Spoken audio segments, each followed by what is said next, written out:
Late October, San Antonio, she's every girl I've ever known. Nice intro. Like that one. Yeah, It's a dandy. I like it. Welcome back, GEOHOLICS, episode 210. 210. 210, as producer Sean likes to say. I do. Indeed. This one's going to be fun because I am literally coming in hot from a work trip. Just landed about an hour and a half ago, went right to the studio. All right. Not a ton of notes for this one, so we're going to be winging it. Well, I would venture to say that might be a good thing. It's going to be fun. Really looking forward to it. This is our second episode this week as well. It is. So what's new with you in the last 2 days? Not a whole lot. Not really. My general excitement / anxiety coming up for the big game this weekend. Yeah. Final Four So excited game for you. is Did continuing. you get tickets yet? Yeah. You did?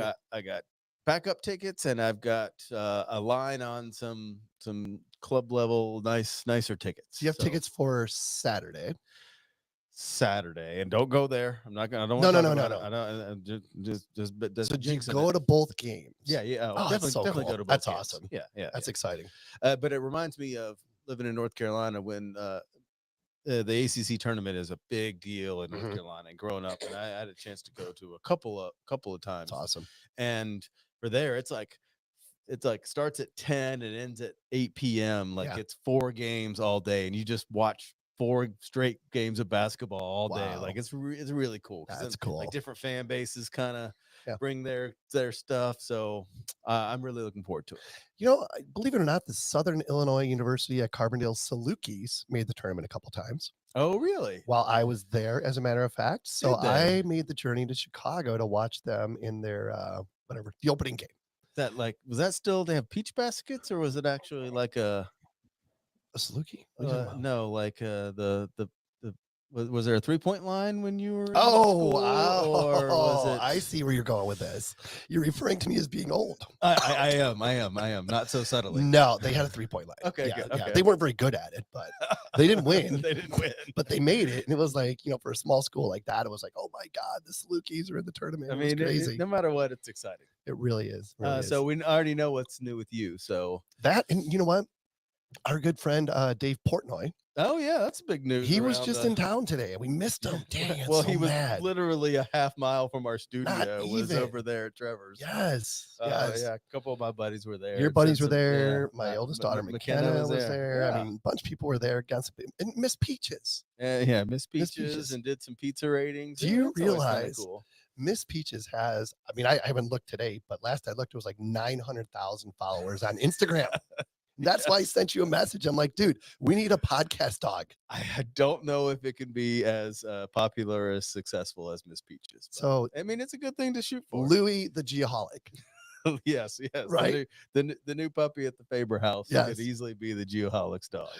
Hey, we might be onto something. We might be. All right. We're getting way off topic here. Tell us about that opening number there, producer Sean. Oh, yeah. That was Turnpike Troubadours. Song called Every Girl. Turnpike Troubadours is an American country music group formed from Oklahoma, founded in 2005. They started their own imprint, Bossier City Records, in 2007 and have released 5 studio albums. Their self-titled 2015 album peaked at number 17 on the Billboard 200, and their most recent album, A Long Way From Your Heart, was released in October 2017 and peaked at number 3 on the Billboard Top Country Albums chart. So I gotta say, I like it, but I've never heard of this group before. It may have been through my playlist a couple times. May have been. And you know what? We used a Turnpike Troubadour song on a previous episode. No way. Episode 105. Really? Landon Jacks. Yep. Big Turnpike Troubadour fan. And this is episode 210. So exactly half. Exactly half. Isn't that interesting? So you know what? I just cut and pasted this exact from that to that. So who knows? So they might have a new album. My guess is they probably released a new album since 2017. I'm so lazy. All right. We are, of course, in the Altera Central studio this evening. Altera is the #1 Trimble geospatial dealer in the world. We do know that because we met some international Altera Central guys. And I need to talk to you about that because they're having an open house here in Phoenix here May 5th or something like that. Yeah. And they want the GEOHOLICS to be there. Oh, really? Yes. I think we should do it. Interesting. Well, I think we have to. Probably free hot dogs at least. Well, they're a a key sponsor. They are. I think they didn't ask. I think they said, "Hey, you guys should really be there." So we were voluntold. We were voluntold to show up. Is Right. probably The Altera team is comprised of dedicated and talented individuals ready to help you find the solutions to your surveying, mapping, GIS, forensics, and marine challenges with their expertise and knowledge of what the latest technology has to offer. To find out more, simply go to alteracentral.com. Yeah, very nice. Next up, we have the GeoMax weekly service pro tip. To find out more about GeoMax, of course, go to geomax-positioning.com. And producer Sean, I think this one's teed up for you. Yes, it is. I like this. It's somewhat similar to what about a month ago, but I like how this is phrased. Whether it's a bored demeanor, a dismissive look, or just plain rude behavior, sloppy customer service spells disaster faster than just about any other business transgression. 100%. I mean, cannot argue with that. That was Lauren Simmons, managing editor of the Small Business Community. Small Business Computing. Yeah. I'm guessing that's that as well. Yeah. And yeah, like even emails, right? Emails are so dangerous. That's something you cannot communicate tone in email. And it's easier when I read it and catch it than when I do it myself. You know, like you don't catch it yourself, but then totally agree. Sometimes it's like, hey, you know, you kind of sounded like an asshole in that email. And you're like, what? I just, oh yeah. Yep. Yeah. So yep. I got to do it real quick. The rule around my office is a while ago. I think it was Herm Edwards. He was don't hit send. You know right? Don't hit send. Yeah, he was I love that a NFL coach, and then they asked him to do a talk to the rookies at the rookie symposium or what it is for all the rookies coming into the NFL. Yep. And the way he said it was, you're going to be typing out that tweet, maybe late at night, maybe at the club, maybe something. You're going to type it out. The only thing I'm saying, you can type it out, but right before you think about pushing send, don't push send. Don't hit send. And that's what I tell the guys. And actually, it's kind of caught on pretty well. It's like, okay, I finished this. And then right before you push, just take a second and think about it. Yeah. Take a second and read right through there. And with the feedback I've gotten is they send about half the emails that they actually draft out. Yeah, that's good. Sometimes you just start firing away of like, no. And then so before dangerous. You realize it, you're doing exactly what this quote is talking about is just being dismissive or just a little bit rude. Man, it is disaster. Could lead to disaster. No question. So before the show, producer Sean volunteered to do double duty. I did. Because he knew I came in a little frazzled. So that's what I'm here for. We, of course, have the GeoSearch Job of the Week. And, of course, to find out more about GeoSearch, you simply go to geosearch.com. What do we have this week, producer Sean? Yes, this is from the GeoSearch Career Corner. And the big question for them is, are you a skilled project surveyor looking for your next challenge? GeoSearch presents this week's Job of the Week. So this company is seeking a talented project surveyor in Northeast Pennsylvania. Candidates in PA can work remotely. And that'll be considered. And this potential candidate must have 8 years of experience and a professional degree in land surveying or civil engineering. No comment. This person will lead survey tasks, manage teams, and ensure accurate deliverables. This role includes scheduling crews, data collection, utilizing tools like AutoCAD, Civil 3D, and Trimble products. Plus, you'll have the opportunity for mentorship and career growth. That in itself is a huge opportunity. Absolutely. If you're ready to take on a dynamic role in a thriving geospatial company, apply today at geosearch.com. Happy survey. Happy survey. I like that. I love it. Oh, man, it's great. I love those guys at GeoSearch. They're amazing. And gals. It really is a good resource. 100%. All right, let's get our guest in here. Of course, our guest this week is presented by Airworks, and you can find out more about Airworks. Are you chasing a bug over there? No, it's a fly. Just keep going. Okay. You can find out more about Airworks by simply going to airworks.io. Those guys are doing some really cool things as well. We have Shannon Conaway with us this evening. And here's a little bit about Shannon before we loop him in here. He was born in Harbor City, California. Get this, in his early preteen years, his parents moved to North Carolina. Kindred spirits. Interesting. And then to Las Vegas for most of his high school years. He attended Fresno State. Go Bulldogs. Bam. Good thing I wasn't offering any money on that one. In his free time, he likes to golf. He likes to spend time with his family and friends, RVing, barbecue, and he's just getting into deep sea fishing, I understand. Cool. That's Yeah, pretty like cool. it.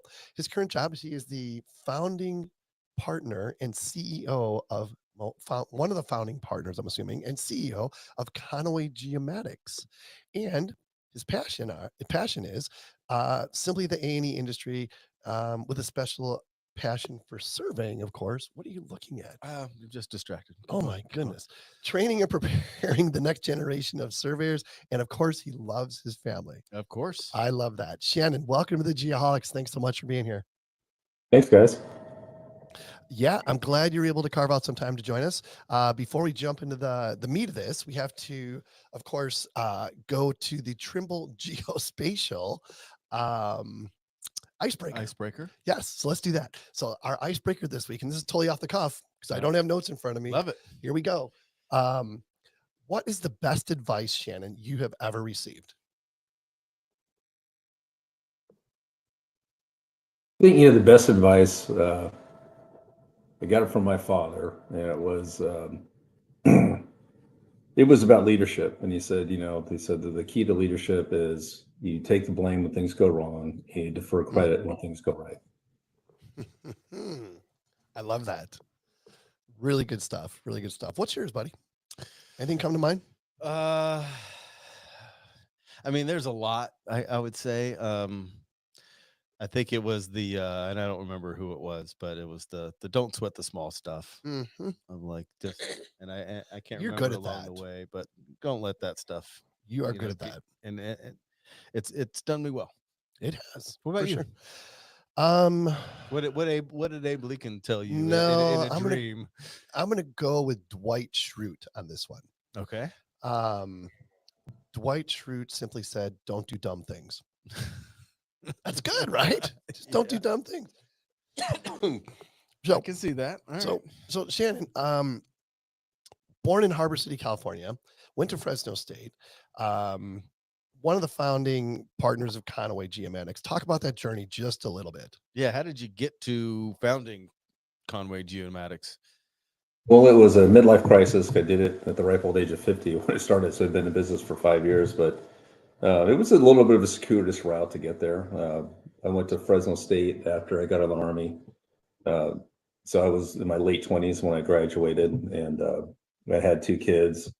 And so I really liked the private side of the business. I did some internships and really was gravitated more towards private consulting. And so I sought out different companies, and I thought the route that I was on was kind of escalating through that way to making a principal and partner with some of these firms and work for different firms. Work for Carter and Burgess, and we got bought out by Jacobs, big publicly traded company. And in that process of the last 3 years, I was running a big program where I had 20 sub-consultants, small businesses that were working for me.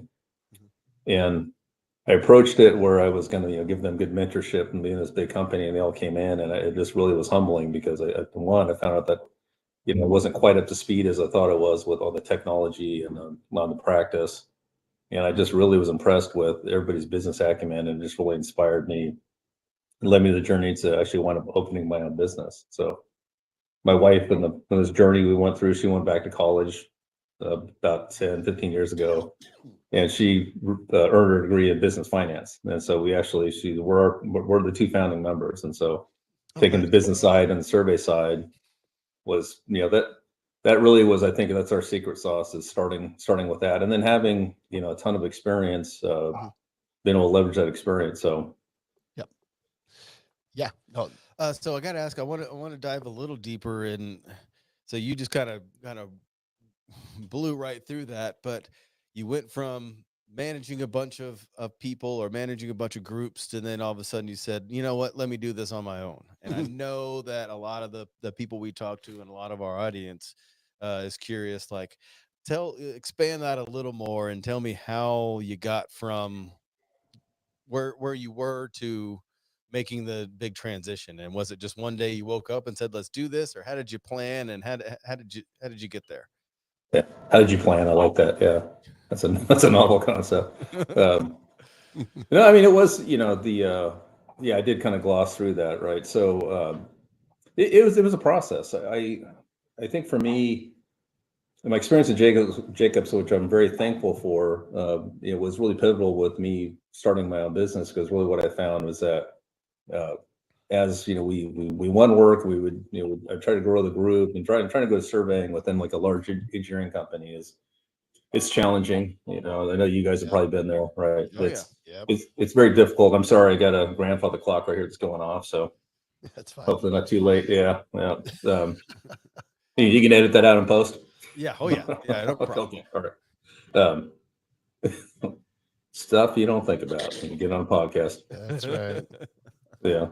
Yeah. So for me, what really pushed me to starting my own business was consistently where I was caught up in. We would win a big project and start putting together a team and put together a really good team of people. And it's hard. I mean, you guys know it's really hard to get a qualified team together in this practice, and then get a qualified team together that works really well together and is accomplishing great things. And then to not get support from the company because the project will wind down, and their attitude essentially was, well, if they don't even work for them, lay them off. And I just I started getting pretty philosophical, going, okay, being a publicly traded company in the industry that we sell people's time doesn't make sense. We're not widgets. And so when you're trying to behave like that, I just don't know how you can be successful. And then surveying, now we're never the tip of the spear of these big multi-million-dollar pursuits. We add a ton of value. And because you're not the tip of the spear, you're just, you're not going to get you're not the key resume. You're not you're not what's winning it for them. And, I get the big business side of it. So that really, I started thinking more and more about that. And then, and working with these smaller companies and just seeing how they operate. I mean, I found my passion really kind of went to that direction and said, okay, well, what I really enjoy doing is I enjoy building teams. I enjoy working on teams. I think the funnest thing that we do as surveyors is, work with our clients and finding ways to get creative ways to get the work done. Mhm. And, the best way to do that is have a great team. Yeah. So was it a hard decision? Like, did you like have many sleepless nights as you were pondering Yeah. this idea with your wife? It was easier for her. It was hard for me. I was vexed with the knowledge of just all the hard work that goes into it. Sure. And so I would, like you go through all the machinations, go, well, now I don't have a marketing person. I don't have, I don't have accounting. I don't have IT. Now I got to bring all that together. Now I got to be that person and do the job too. Right. Sure. So Yeah. I had a million reasons why not to do it. And it really came down. My wife was like, I'm tired of hearing you complain about it. It's either shut up and go work for somebody. I don't want to hear you complain anymore. Sure. Quit being a pain in the ass, or do it, Hmm. And so, she really was the one that really kicked me in the ass, so to speak, and again, and pushed me over the edge to get it going. And I can say from right out of the gate, though, I have not looked back or regretted the decision, not 1 second. You know what's funny? I hear that from my wife when it comes to vacuuming the house. Starting a business. But equally as passionate. Equally as passionate. Yeah. Yeah, exactly. So was it just you and her to start out, or did you have other? We brought a junior partner along, and that didn't work out. The thing with business, there's a lot of people who think they want to be in business. They like the idea of it, but they don't understand the level of commitment or what it really takes to be a business owner. And so he flamed up pretty quickly. Just didn't have the same level of commitment or intensity, and it became really evident.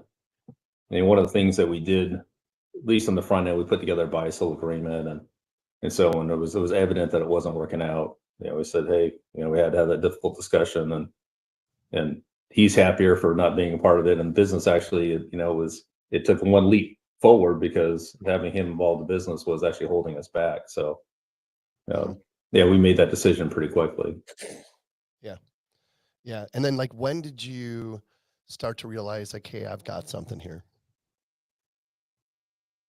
I think it's just, there's all these different, it's interesting. I think it was right from the beginning that there's always these different steps along the way that I think, there was something that, on the front end I believed in, but I would say probably 6 months after we parted ways with our junior partner. And I was really working with our team with, so you guys can imagine, we've got a really young team. We're a small business. And so our approach is, we've got to train. So once I started working on the team, and then seeing how fast they grew and how they were, they were able to fill in all these different roles we had, that's when I said, "Oh, holy crap, man, this is really neat." I mean, they've come. This young team has come so far within a short period of time, and they're producing some really good work. And I think that's one of the things that, to me, with the junior partner, he and I had worked together for 17 years, and we were struggling just getting out just simple maps, legal descriptions. I was thinking, what the hell is going on here? This is never part of what we've done before. So, yeah, I would say that 6-month mark was when I just said, "Oh yeah, this is really cool." Yeah. And I think it's really cool. It was the young guys that were coming along much faster than you thought was what moved you to think that you really had something, and it had nothing to do with what you were doing. Yeah. Yeah. Well, I mean, that generation It never they does. learn so fast, right? Yeah, I think that's, and I don't know about you guys, but to me, that's really the joy of what we do is, is transferring our knowledge to other people, and then finding other people that are interested. I think with surveying, I love it. I just love it. But it's like somebody asks me what I do, then I literally have to kind of have this interaction I have with them. I said, "Well, I'm a surveyor. Do you know what that is?" "Well, no." And I said, "Well, it's kind of closely related to civil engineering. Do you want me to tell you about it?" They go, "No." And I say, "Okay, fine. I'll tell you about it." Or if they say, "Yeah, well, then we'll talk about it." Right. So we'll move on. Yeah. Yeah. So it's, We'll talk a little bit go ahead. a little bit more about your path to becoming a surveyor. You mentioned, you were in the Army. Again, thank you for your service. Absolutely. Is that where you got introduced to surveying? No, my dad was a civil engineer, and he would take me into work. He worked primarily on the public side, but he would always, as a kid, he would want to take me and show me what he was doing. And inevitably, we would wind up surveying because he wanted to show me some roadie design. So I'd go, he'd take us out with the crew, and so we're laying everything out. We would go. I remember in North Carolina, Sean, that we were laying out some ball fields outside of Gastonia, and put them all. I love baseball at the time, and so we're actually surveying these ball fields in. So yeah, my experiences with engineering were surveying, and so as he thought he was teaching me engineering, I was kind of catching on to surveying. And then when I was in high school in Las Vegas, he worked for a private company, and so I would go in and chain. They'd have a guy that would come out. They had a little bit of survey work that'd fly him in, and so I'd go support him, and he would yell at me, and I would sit there and go, "I don't know what he said," and barking stuff on the laugh, and so I got exposed to it there, and then. In the Army, being artillery essentially is all surveying, especially like FDC. You have to lay out the battery. You're calculating where the rounds are going. You're getting information from the forward observer. You're doing basically bearing intersections. You're doing, and then applying all the calculus and physics that go into it, which are I wasn't doing that freehand. That's all slide rules or on the computers, but it's all, and you're laying out a map. So that's all surveying, and I just enjoyed all that. And so when I started getting kind of more serious about college, I was a colossal screw off in high school. I failed algebra in high school, and I did 4 years of auto shop. I did welding. I did wood shop. I was just going to go in the Army. I work in the trades. And so once I became a father at a really young age, and I was like, okay, I got to get it's going to be tough working in the trades. And so my dad was an engineer, so I just started pounding the books and worked through junior college, and starting from Math 1 and working my way, and then eventually transferred into Fresno State. And originally I was a civil engineering major. I didn't even know they had a survey program. I was walking the halls the first week, and the Dr. Crossbill, that was the coordinator at the time, was the civil engineers hate him because he would recruit a bunch of guys and gals over to the survey program. But he had to come in, and we started talking. That was it. I was sold. So that's kind of my route to get there. Fresno State's got a really strong. Oh yeah, one of the best. Yeah, one of the best. And my takeaway from that is, I wonder what % of surveyors were complete screw offs in high school. Well, I was a straight A student in high school. I took to college to where I became a screw off. Well, I mean, mine carried on to college. Right. Yeah, you did go to high school, and you did go to high school in North Carolina, right? I did. Yeah. All right. Yeah, I had really good grades in North Carolina too. I'm surprised as you are. Oh man! So talk about how your experience in the military carried over to being the owner of a company. I think it helped me. It helped me in leadership. Helped me with work ethic. I mean, the interesting thing about the military, it had its detractors at different times too, because definitely I had a lot of criticism of me being too much of a hard ass or being too direct. I think that's the main thing I've gotten is being too direct, which I always find to be odd. It's like, I mean, don't you want to be direct? To understand where people stand. So Yeah. the military, there's just no excuses. You start making excuses, everybody just jumps on. Even it wasn't your fault, and you just can't do it. And so you develop a mindset that you have to get beyond. If something's wrong, you have to get beyond it quickly. It helped with that, and then you learn a ton from the great leaders, the handful of great leaders you're exposed to, and you learn so much more from all the bad leaders about what they do makes them wildly ineffective with yelling and screaming and throwing things. And so, Yep. The other thing what the military does give you responsibility at a really young age, and they give you the opportunity at a young age. You're going to screw things up, and then they'll take a stripe, or you'll get in trouble. You'll have to go through kind of the gauntlet with it, but then they get the opportunity to do it again. So, I think having that opportunity to at a very young age to have some leadership and go from hanging out with your buddies and getting a stripe and having to be in charge of your buddies and everybody screw you over and then realize what that's like, and so by the time I came out of college in my late 20s, I mean, I was, work had my LSAT, but like I wanted a leadership position. I wanted to accelerate as quickly as possible. So I think it just really put me on a fast track to move into project management and group management very quickly. Well, yeah, I mean, you hit the hardest point is go from working alongside your buddies to then having to direct and supervise your buddies. That's usually the first step in the transition to being a manager, and not a lot of people can take that step. Yeah, I learned a lot. I think I was talking to one of my guys today, and one of I went to work for Nolte and Associates, and they were bought out by NB5. I mean, years ago. And so I was working for them kind of right out of college. There was another party chief survey technician that left shortly after. And so basically I inherited all of the projects he was working on. We had a big high rise we were doing, and just a bunch of other stuff. It was all around the Sacramento area. And so I inherited his chairman. And the common knowledge with this guy was a complete screw up. Everybody in the office would talk poorly of him. We looked at him, he was kind of like a quintessential shaman with hair kind of going all over the place and a little bit disheveled.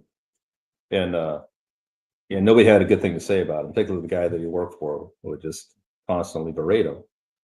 And so, when they said, hey, you got to use Lane, I said, okay, that's fine. But what I'd learned from my experiences was like, well, people can say what they want to say about somebody, but that person as an individual has to prove to me, whether they're good, if there's issues. And so I took him off to the side and I said, look, people have said different things about you. And he goes, yeah, I know that. I go, look, this is day one. What do we do from this day forward? You'll only be judged by me from what your actions or behavior this day forward. You're here on time. You want to pay attention. Whatever knowledge I have, I will share with you. I will support you. I'll be that person. I said, you screw up, you're going to hear it from me too. I'll be the first one to tell you. And so, he was surprised and thankful, but really what amounted to it, the guy was a great guy, and people were judging him just because of his aesthetic, or kind of he was a farm boy from the outskirts there in Sacramento, and he did excellent. He blossomed. I mean, we worked really well together. Right? He knew how to kind of mark the stakes. I didn't know what. I mean, I could calc anything, but coming out of college, I know how to mark the construction stakes and say, here's how we're going to do it. Like, I'll calc it. You show me how you're marking it, and then we'll lay it out. And so we made a great team, and he went on. He didn't have a lot of confidence. We kind of built it, and he went on. He actually became a really good party chief, and ran across him, I don't know, 15, 20 years later. He was very thankful and appreciative of that interaction. So, that's one of the things I really learned from the military was, you can't sit there and just people will say bad things, and you have to evaluate for yourself. Yeah. On that note, I want to ask you, talk about the importance of having a good supporting cast around you, not only as a leader, but as a business owner. Well, it's a must. I mean, you need to surround yourself with people tell you what you need to hear, not what you want to hear. And I think if you're there wherever, if you're the smartest guy in the room, you're the funniest one, you better get some new friends. You need to offset that. You need people that are that if you're going off in the wrong direction, that will speak up and share their knowledge with you. And I think that is absolutely key. Agreed. Absolutely. You got something? I often think that I'm the smartest and funniest person in the room. So That's not good, buddy. I know You don't want to be that person. I've been told this by many people other than Shannon. And more times than not, you might be thinking that, but you're not. I know. Yeah. But John, it just that's seems like we're in the room together a lot. So I just go in the room. I'm like, I'm the dumbest person in here. That's my approach. I just run. I'm the smartest and funniest after about 3 whiskeys. Yeah. Oh yeah. Without a doubt. Yeah, no question. So, how big is your company, Shannon? Well, we're at 15 people. 15 people. So this is always intriguing to me because I have worked for really small companies. I've worked for really big companies, and I've kind of settled into a medium-sized company. And there are definitely pros and cons to working for all three of those: small company, mid-sized company, large company. When you are looking to hire somebody, talk a little bit about your sales pitch. Like what do you have to offer somebody who is considering joining your company? Well, coming from big companies and medium companies, one, we put together a very competitive the pay and benefits package, and so I know we're very competitive with any of the bigs or mediums, and definitely way more than any small company. So I know we compete on that side of it. And I think the main thing we offer is just it's growth. You're working directly with the owners to grow the business, and we're committed to it. So we'll support you to go into conferences. We'll support any other supplemental training and help you along with us, team with us to grow the business. And whether it be from your military experience or just the path you took to become a professional surveyor, talk about the importance of mentoring. It's key. It's never ending. The thing I'll say about mentoring too is that it's a two-way street, right? So it's not just you talking at somebody else. Yep. Think about, everybody wants to complain about the generations, right? Whatever. Yep. I mean, for us, I guess we're all Gen Xers, right? So we were the pain in the ass back in the day, and then millennials, and now Gen, whatever the heck it is, right? The best way to break those things down is that when you're interacting with somebody, is to listen and learn and find out what makes them tick.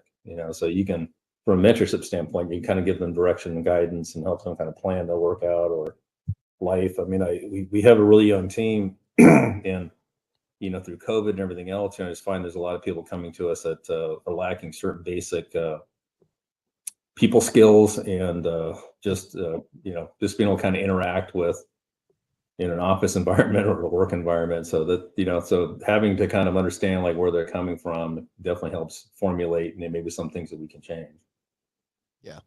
And I think that goes I think that goes unsaid too much of, we take for granted that a lot of the incoming workforce and the people we're working with may not have the same general skill set or experience to interact with people and communicate. And I think we just assume too much. I don't know. That's not really a question, but no, it's a statement. Yeah. It just, I experienced the same thing. I mean, we have an intern that went to college during COVID. And this is the first time he's been in an office. This is like literally the first time he has been anywhere interacting with anything outside of high school. Like his entire college experience was remote from his parents' house. Interesting. I mean, and that is just an amazing perspective that we don't have at all.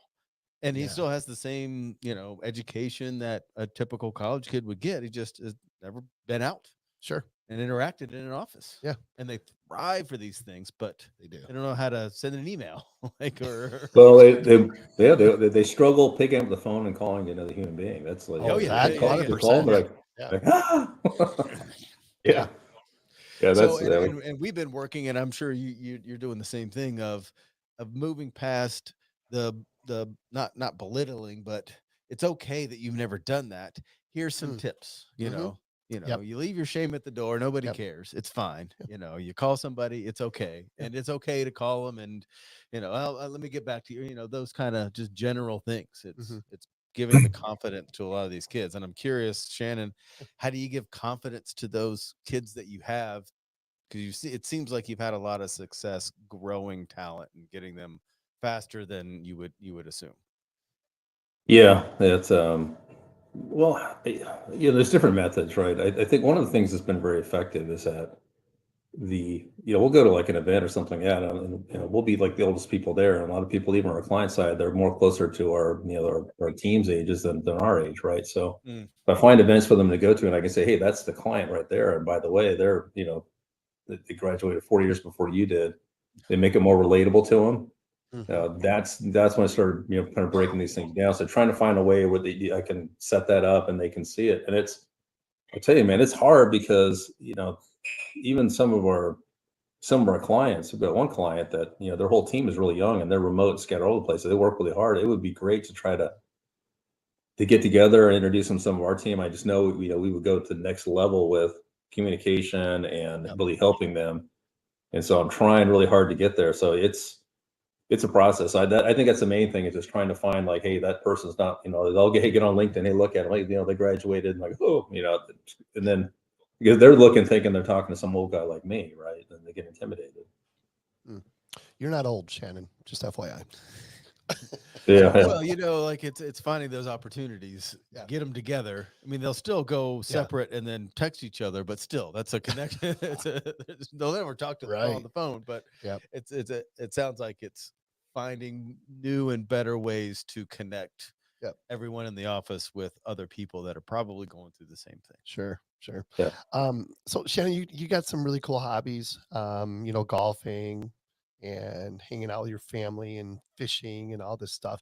Talk about the importance, especially as a small business owner, of work-life balance. Well, yeah, you said you got off the golf course earlier, so in general, that means you're doing something right. Yeah, I try to sneak it in here or there. It's like it's important. I mean, I think the thing with the starting a business, I mean, sometimes it's 7 days a week, and one of the things that even with our team that we try to really emphasize that, even balancing them. I mean, one of the things that we don't want them sending emails to clients or themselves late at night or early in the morning. Like, hey, just stop that. Let's not do that. And then also making sure they take their PTO and their time off, and then. I think with my wife and I that, I mean, we're in the business, and so one of the things we did was we joined a local golf club, which is our house and our business are 2 miles apart, and the golf club's right in between, and so it enables us to kind of sneak out and play a little golf, and she enjoys it immensely. I enjoy it. So and it's it's like I said, like charging your batteries is a real important part of staying fresh. And the whole saying with business, back with small businesses, are you working in the business or are you working on the business? And when you're there, you're basically working in it because you're a small business. And so if you get away from a little bit, you're still thinking about it, but then you're talking more about strategy and looking to the big picture. So yeah, I think those things are really important. And I'm also involved with the American Council of Engineering Companies and the president for Orange County chapter. So and then there's a lot of duties with that that I think are really important, that are kind of bigger picture. Again, it's more strategic than the business, where you're doing more advocacy, legislation, and looking at kind of what's vexing us as a profession and what the challenges are. So yeah, I think all of that together, work, professional, getting involved with those things, and then also having interests outside of the business, definitely help you stay grounded, and then keep your creativity up. If you had to put a percentage on it, maybe not what you're doing, but what's ideal in your head of working in the business versus working on the business? I think it's, I mean, ideal is probably 50-50, really. It's especially small businesses. You can't shirk enough, like delegate enough of it. Just there's too many things with teaching and coaching and working on. The best way to do that is reviewing maps and doing plans and getting involved with it and doing the QC where you're working in it, and then helping the team grow that way. So I think that's kind of, I could see it, maybe as we grow, decreasing somewhat, but somewhere around there is probably where it'll stay. Yeah. And for the most part, I mean, surveyors have a choice to work either on the public side or the private side, right? When it comes to surveying. You said a choice, but. Well, a choice. A career path. Like you can take a career path on the public side, or you can take a career path on the private side. And, obviously, Shannon, your path is taking you to the private side. Talk about that just a little bit, and why you prefer the private side. Yeah, I when I was at Fresno State, I did some summer internships for Caltrans, the California Department of Transportation, and it was awesome. They paid, and it was a great experience. But then I got to also see the bureaucracy, and for me, like even with the Army, and then there was a short period of time my wife and I were on welfare. We were broke with 2 small kids, and so to have like these big bureaucracies be in control of your destiny, I didn't enjoy that at all. And so when I was looking at Caltrans, and you get a whole bunch of people that have they're the same class. They have the job. The person who worked there longer, they make more money, and usually they're in charge, not based off of merit, based off of time and other issues. And then the other thing I noticed as well is that as a whole, even though they had a lot of time off and benefits, retirement, everything else, is that they were so damn miserable. They spent a lot of time just kind of complaining about, all of the internal strife and everything else. And, I thought, I'm going to college. I want to do this. I really enjoy it. And what I like about the private side is really what you put into it. And there's a ton of opportunity. And, our clients are, whether you're supporting public clients or land development clients, they need us to find a way to get the work done. And I just really enjoyed that aspect of it. Yeah. We're kind of professional problem solvers, right? Yeah. Well, and of course we have to fix engineers' mistakes and architects' mistakes and stuff like that. But that's what we do. Yes, of course. That's what you do. No argument. I love it. Yeah. Yeah. Talk about the the generation of surveyors that are coming out of whether it be Fresno State or just these other programs in general. Do you think they're pretty well suited to hit the ground running? Yeah, you have to.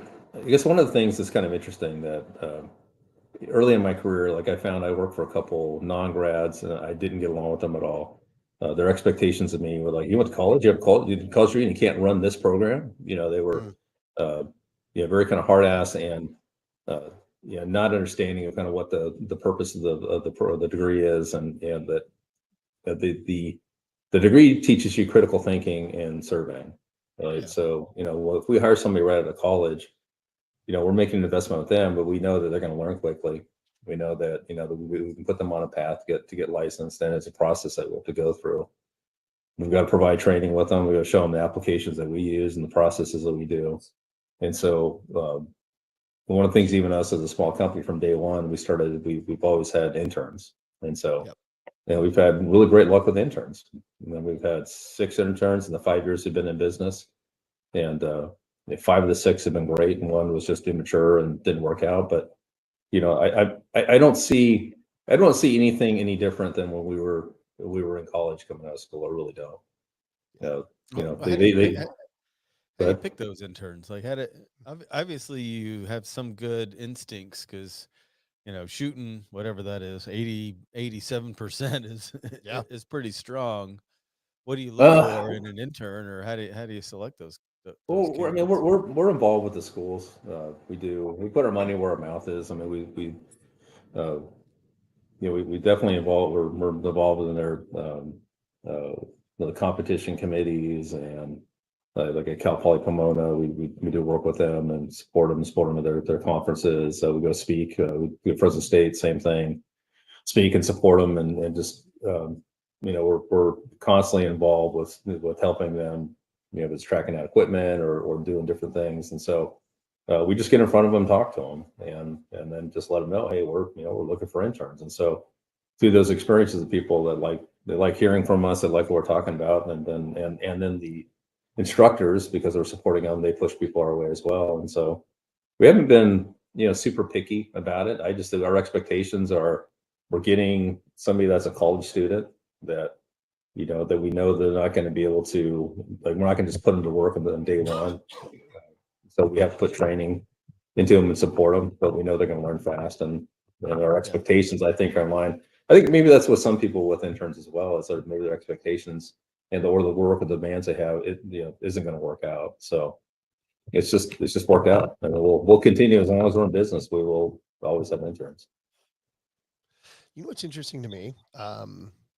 So Fresno State probably, arguably, I guess, but one of the most respected geomatics programs in the country. Oh, absolutely. Yeah. 4-year degree in a state that does not require a 4-year degree to become a licensed surveyor. What are your thoughts on that, Shannon? Yeah, it's like, for those people who don't have 4 degrees, or say not one who listens to blowhard say who we need 4 degrees, it's been very beneficial to me. I think the critical thinking part of it, the exposure you get on the gamut of getting a focused degree, like it really is a superior degree. I mean, the things that I've been able to do in my career, I directly attribute to the experiences that I had. I guess my damn clock again.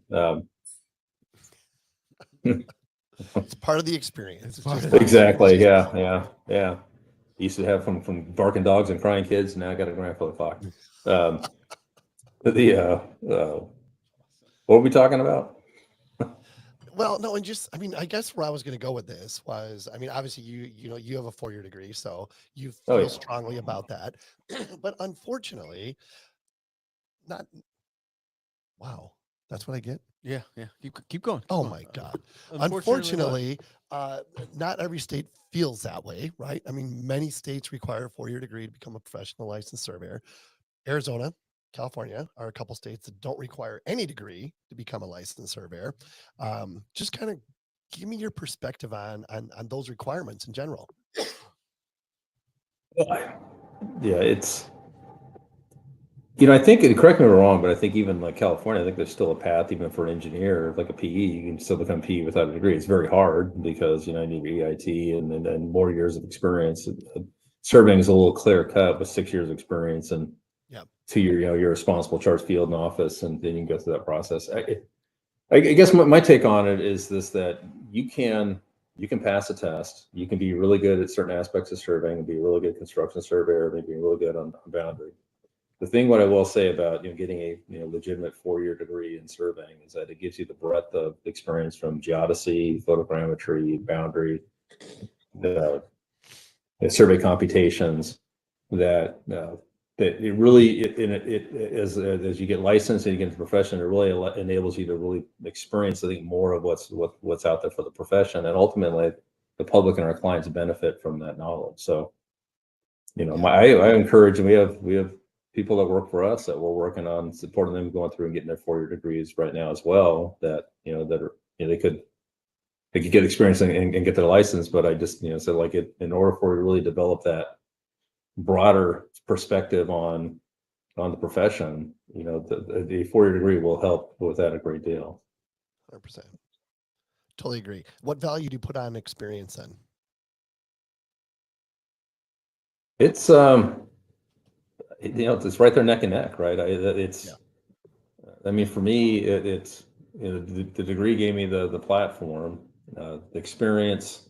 It enabled me to accelerate different jobs that I was able to take on. So my experience was accelerated. I didn't have to spend 10 years in the field. I was chiefing right out of college, and I spent 3 years kind of working office and field. And so at the end of the 3 years, I was got licensed. I was doing a ton of chiefing. I was doing a ton of different projects, and we're going out in the field, breaking out a section, coming to the office, working on and doing the reduction in the office, doing construction staking. And so it just really accelerated me moving into management. So I can see on the experience side, if you're having to go through that process, it's probably lengthier to get to that same level. You can get there, absolutely. There's plenty of people we all know that have. Sure. So when you look at the profession from, say, 30,000 feet, from your perspective, what are we doing really well, and what could we be doing better?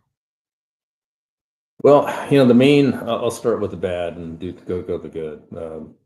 The thing that we have to do, and it's I think it's vexing for all of us, is it seems like we're our worst advocates for the profession. That we're kind of the best kept secret, I think, out there with professions, and so it's really hard to try to get the next generation beyond that interested in what we do.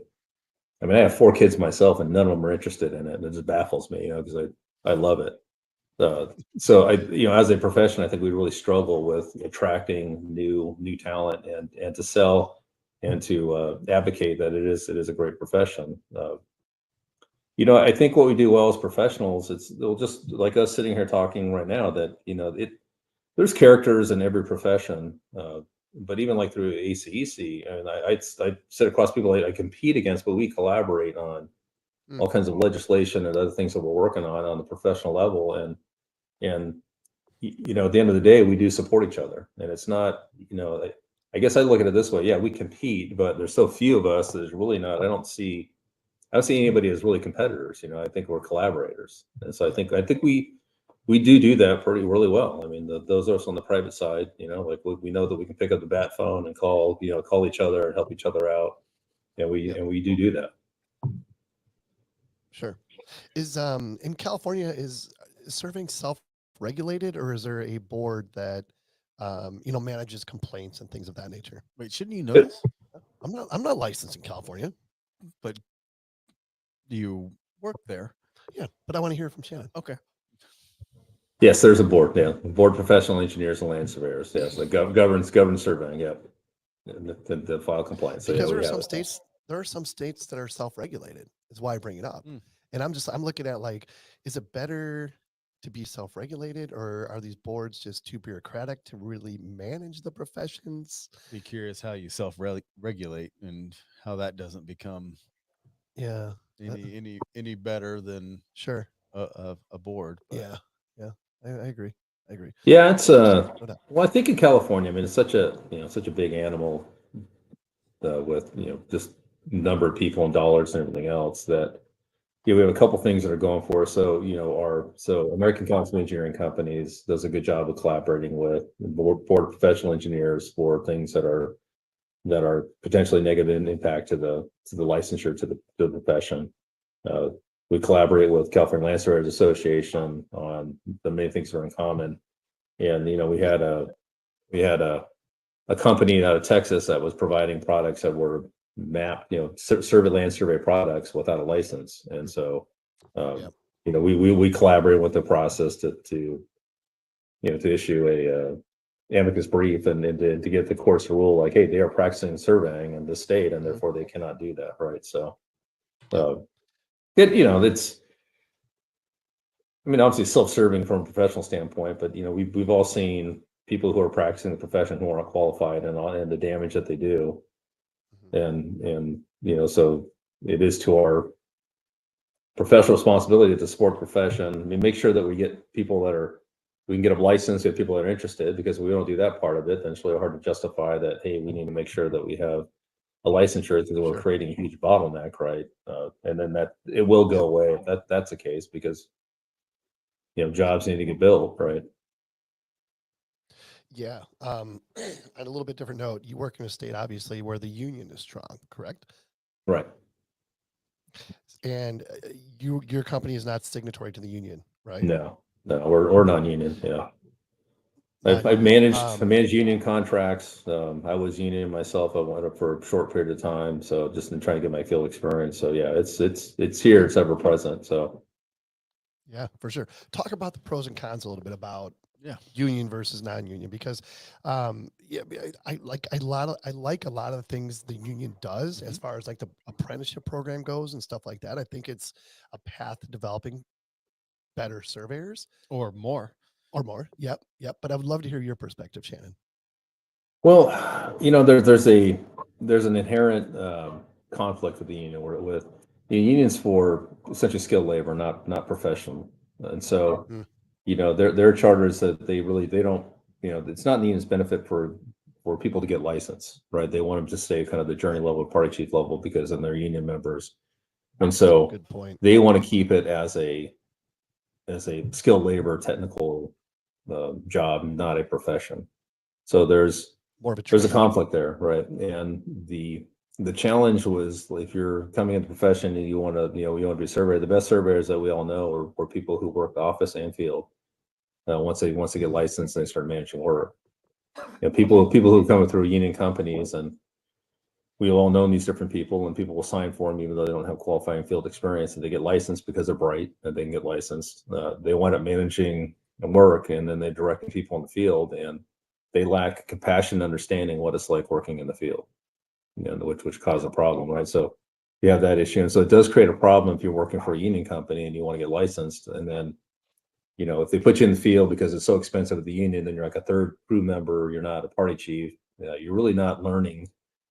Yeah, you can learn how to set up an instrument, but until your butt's on the line, you're not really learning, right? So there's inherent problems with that, with developing professionals. with union companies. You know, I don't. If somebody wants to make a good wage and they want to go that route, I don't wish them any ill will off of it. There's so much more to the profession than just working as a union survey crew member, and it relegates you to more construction. When so it kind of limits what you can do. Like for our crews, everybody works office and field, so they're getting a ton of experience. So when there's a ton of field work, there's nobody in the office, and then the office is full and everybody's processing, and so it's really a world-class education and getting that experience that if we were union, we could not afford to do that. We could not bring the union people in. They would be sitting at home if we didn't have any field work for them. So yeah, exactly. Yeah. What about like the CST program and stuff like that? Is that something you promote? I haven't. It's funny you guys bring that up because we literally just started looking into that this week. Right now we have a couple of people that are going through the junior college. There's 2 programs here locally, one at Santiago, another one at College of the Canyons. And so we have people that are going through those programs. But yeah, I wanted to look into the CST. I mean, the challenge we have is just getting, we're encouraging our young team to take their LSITs. And so even though they're going through the junior college program, they still seem like they're woefully still behind, and so there's still a gap there with helping them pass LSITs. Yeah, for sure. What's your are you guys involved? We have a big CST exam coming up next Saturday. Yeah. The Honorable Kent Grow is proctoring. I will be proctoring. With, I think 7 examinees. Yeah. Yep. We made an initiative. That's awesome. Basically, I just signed everybody up and said we're doing this. Yeah. No, I mean, I gave them all the I'm materials, and everyone's been helping each other, and they're all excited, and we're just going to do it as a company to make it happen. I think it's one of the really good things that NSPS does. Yes. So I am a supporter for sure. Is it so? Shannon, there's several modules in it that everybody goes through. There's like CST level 1, level 2, level 3. Yeah. It's kind of a path to licensure in a perfect world. Yeah. But it also shows an intent and initiative and some initiative to we want to and it may be a little bit of just doing it to do it, but also just showing as an employer, hey, we're serious about this. I paid for every single person's exam. Just say, what, let's take that option off the table. I'm going to pay for it all, sit for the exam, study for it, and we'll go from there. Yeah. I mean, especially for folks that, obviously don't have education, right? Not education, but like survey education. It is definitely a path to licensure. It allows them to get some credentials. Sure. And develop some pride, some level of competition, that type thing. Accountability goes along with it. I'm a supporter of the program, no doubt about it. So Shannon, I'm curious. You mentioned it really early on. We talk about this term technology a lot. So I'm curious about, especially when you go into starting your own business. How do you, or what's your thoughts on using the latest and greatest technology? How is it evolving? What do you guys do at your firm to maybe take advantage of, or what do you do to separate yourselves in that field of the technology component of geomatics? Yeah. Well, what I've always loved about technology and surveying, I graduated in the mid 90s. And so, technology is really starting to kind of get integrated with what we do. And so, I just really enjoyed the ability to try to make more observations, kind of make more of the time you're in the field, make it more impactful, find ways to implement efficiencies.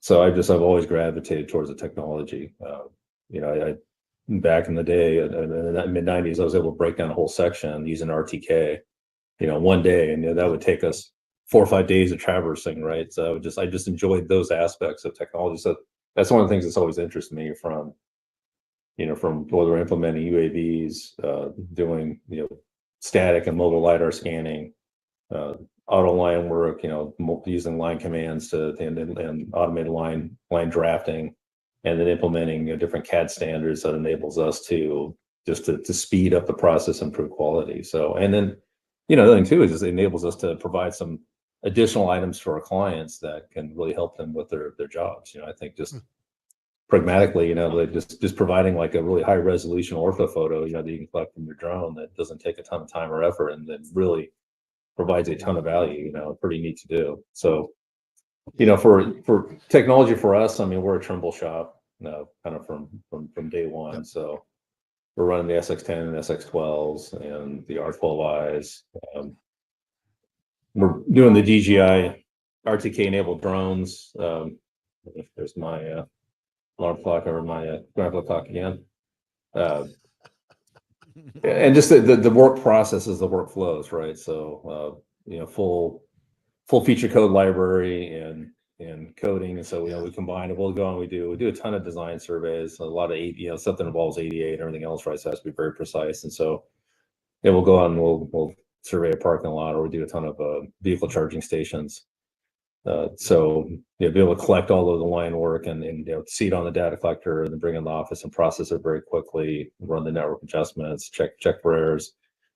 That's just the stuff that our workflow that we run through and load everything up to Trimble Connect. And so, you know, we can get it close to real time in the office, load, you know, get the file set up for the crews that way as well. So I really enjoy the efficiencies to pick up, and that's what we're always looking to roll out.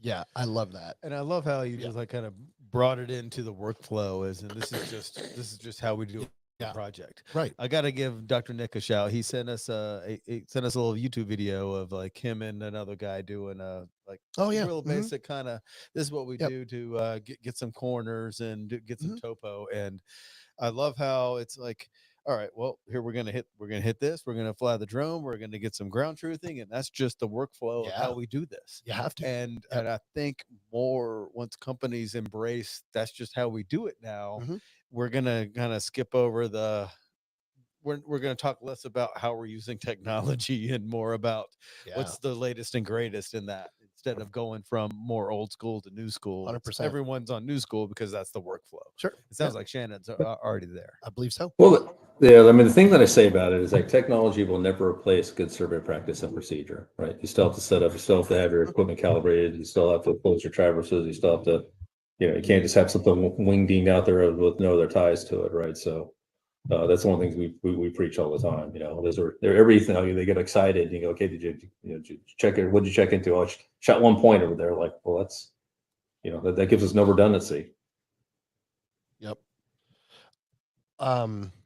Before we get out of here, I do have one question for you. I guess it's a 3-part question. Oh boy. Well, not really, but you'll see where I'm going with this. So, will we? From a professional perspective, what are the top 3 achievements you're most proud of? Oh, that's a good question. There you go. See, you thought it was gonna be dumb. I did. Yeah. Well, I think getting licensed, that's definitely one of them. I think starting and successfully running a business for 5 years is number 2. And then the other thing, which was I had the opportunity at Jacobs, is that I ran a program called Pipeline Safety Enhancement Plan. So it covered so-called gas and SDG&E.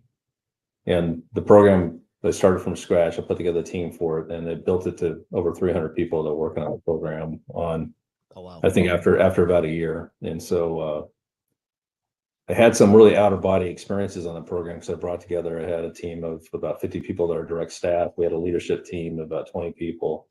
And we would have these weekly meetings, which I called Scrum, because we would just kind of get together and work through. One of the things that I found early on was that, you know, dealing with this client is that, you know, the communication was so poor with everybody. And so I spent my time basically having to start a meeting where I essentially was, you know, filling people in what was going on, having them give updates as well. And so it just was basically a communication meeting. And how that brought the team together, and we had people kind of scattered all over Southern and Central California. It brought them together, and what we were able to accomplish, that we were the one team in this overall big $1.5 billion program that was wildly successful, and we were successful because we were a team. And I had these couple moments where everybody was kind of joking and communicating everything else, and I literally was kind of rising above, looking at this thing, and wow, this is something that I'd love to, you know, break both hands, pat myself on the back. I mean, it was my vision putting it together, but just getting people to buy in and see them grow with it and see them run with that. That was really the neat part. Oh, so rewarding, right? Yeah. And what's crazy is that's up there with getting licensed and exactly. and starting and running a successful business. And I think that's really cool. Says a lot. Yeah, it really does. Does indeed. What else, Shannon? What else you want to get out there? We kind of touched on a lot of good topics so far. I just I think for me, I've been doing this for 30 years that and I talked about it earlier as well, but I think just getting involved with the new generation coming in and helping attract people and bring them into the profession and supporting those who are in the education side of it, and what way we can help them to maintain interest and get more people into the profession.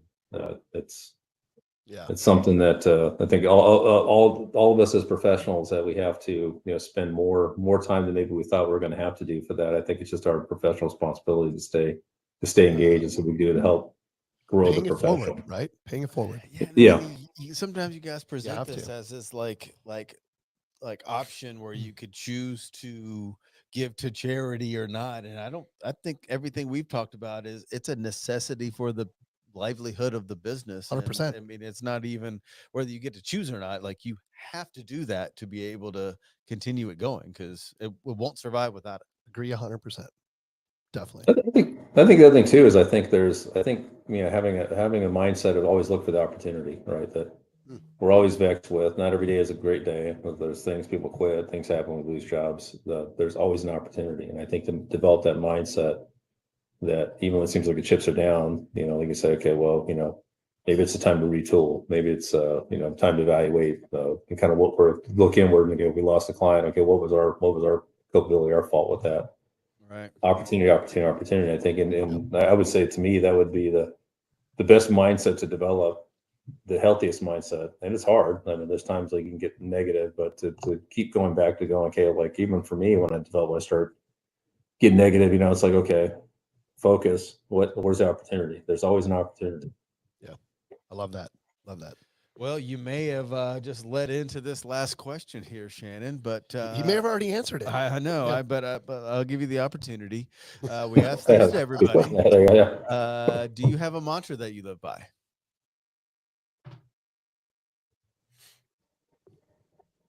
I think just live with gratitude. It really is. Ooh, I love that. Yeah, that's a good one. Live with gratitude. Perfect. Do we miss something there? We good? No, we're good. Yeah. What else? You got anything else? No, this has been awesome. It has. I mean, that was the fastest hour ever. Right. Well, it's just it means it was great content. Yeah, exactly. Yeah. Well, Shannon, thank you so much for being here. Thank you for your service. Thank you for everything you're doing for the profession. Absolutely. And we'd love to do it again sometime if you're up for it. Yeah, that'd be my pleasure. And thanks, guys. Really appreciate the time as well. You betcha. Got a nice little thing going on here, so that they want to drink some whiskey now. Yeah. So Sean, what part of North Carolina were you from? I grew up just outside of Greensboro in a town called Burlington, and then I went to North Carolina State for my BS, and then moved out here after that. So yeah, that's why you're a little interested in the Final Four. Just a little bit interested in the Final Four this year. Is maybe hit a little close to literally home. Yeah. Oh my gosh! All right. Until next time. Wolfpack. Yeah, go Wolfpack. Love it. To go Wolfpack. Love it. Is the music playing? No. This thing is acting really weird right now. Well, you're gonna have to sing it. Oh God, you do not want that. You do not want that. Why am I not connected here? This is so weird. No, it says we're connected. No, you have to push the triangle sideways. The sideways triangle is the play button. Dude, I'm so pissed. Did you turn your volume up on your phone? Try now. Try now. It's all you, buddy. No, look at everything's supposed to be working. All right, well, take us out anyway without it. You sing Old MacDonald, why do this? I'm not gonna do that. Just keep going. All right. Until next time, everybody. Yeah, that's not it. That's not it either. Good God, what is happening? Anyone, if you'd like to be a guest on a future show, shoot us an email at info@thegeoholics.com. That's right. Every Girl by Turnpike Troubadours. Yeah, we'll plug it. Available We'll everywhere. plug it in there. You'll drop it in. Yeah, I we know got- how you do. Until next time, everyone. This is great. There were so many good takeaways. Oh, This yeah. is a list here. You learn more from bad leaders. Love it. Love that. Mentoring is a two-way street. It is. 100%. Technology will never replace good survey practice. It won't. There's always an opportunity. And there is. Live with gratitude. Please. And most importantly, be safe and healthy.